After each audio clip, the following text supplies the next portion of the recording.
पितृदोष है ये आपको कैसे मालूम पड़ेगा?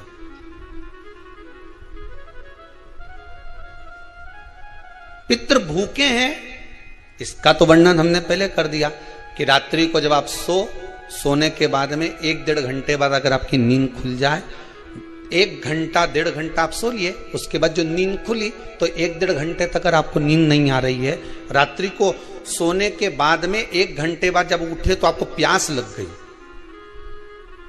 भूख लगने लगी, प्यास लगने लगी कि मेरे को पानी पीना पड़ेगा, घबराहट हो रही, पानी पीना पड़ेगा। 1-1.5 घंटे सोने के बाद अचानक नींद खुले और आपको प्यास लगे, समझ लेना आपके पितृ भूखे हैं और प्यास है।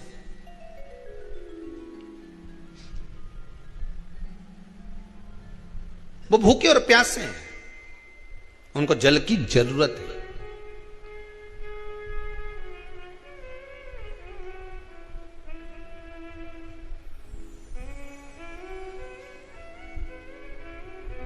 किसी भी नदी में, सरोवर में, कुंड में, बावड़ी में, तालाब में, आप तीर्थ में जाकर जब स्नान करते हैं तो स्नान करने के बाद एक काम का नियम बना लो कि अपने हाथ की अंजलि में जल लेकर अपने पूर्वजों को देना। प्यासे रहते हैं, भाग मांगते हैं।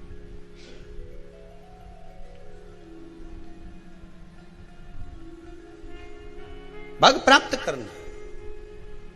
3 वृक्ष पितरों के तुल्य हैं। नैमिषारण्य की कथा में भी कहा था 3 वृक्ष पितरों के तुल्य हैं। पहला पीपल, दूसरा बट वृक्ष, तीसरा बेलपत्र का वृक्ष। ये पितरों के तुल्य हैं।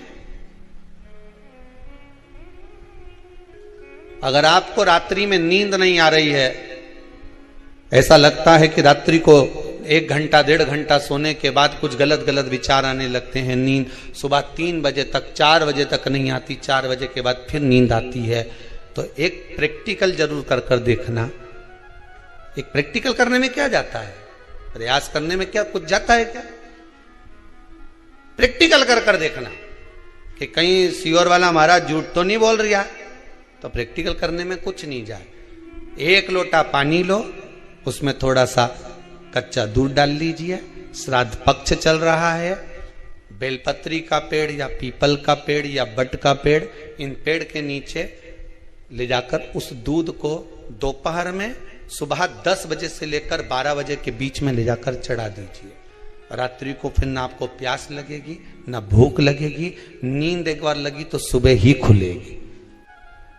प्रैक्टिकल करने में क्या जाता है, कुछ भी नहीं बिगड़ेगा। ये तो बस जल डालोगे तुम्हारा ही कुछ अच्छा हो सकता है, बाबा की कृपा है।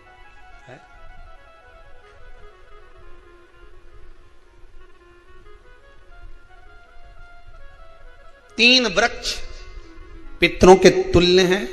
पहला जम के बोलिए पीपल, दूसरा बट वृक्ष, तीसरा बेलपत्री का वृक्ष।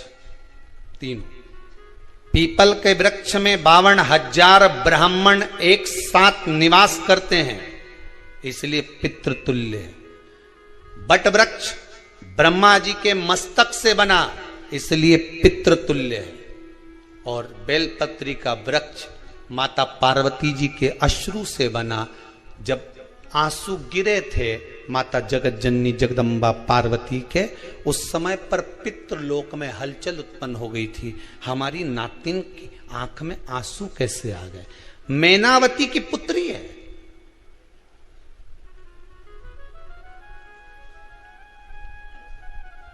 पितरों की नातिन, इसकी अश्रु कैसे गिर गए?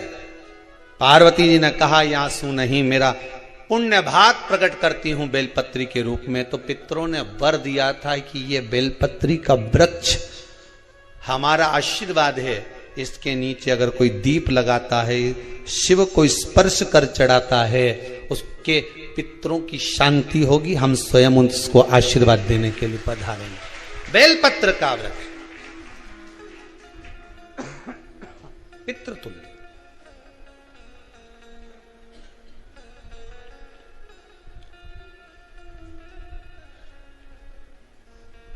तो तो रात्रि को अगर भूख लग रही है, प्यास लग रही है, तो पितृदोष। दूसरा पितृदोष का लक्षण बताया, घर में कोई शुभ कार्य ना हो, वंश की वृद्धि ना हो, 1 रुपये कमाओ, 1.25 रुपये खर्च हो रहे हैं, पैसा 10 जगह से कमाई आ रही है पर घर में टिक नहीं पा रही है, आया गया, पितृदोष। जरा सी कटोरी पड़ी है उसके पीछे विवाद चालू हो जाए, पानी ढुल गया उसके पीछे विवाद हो जाए, या छोटी छोटी बात में घर में क्लेश मचा हुआ है, पितृदोष है। समझ लो हमारे पूर्वज हमसे खुश नहीं, प्रसन्न नहीं। कोई कहता है गुरुजी श्राद्ध बड़े बेटे को करना चाहिए कि छोटे को करना चाहिए? शिव महापुराण की कथा कहती है, अगर जायदाद का पूरा हिस्सा बड़े ने लिया हो और तुमने अपनी माता का दूध ना पिया हो तो एक ही को कर लेने दो। अगर माता का दूध पिया है और अगर एक अंगूठी भी ली है, जरा सा एक कपड़ा भी अगर सास का लिया है, तो श्राद्ध तो तुझे करना ही पड़ेगा, करना ही पड़ेगा। तूने मेरा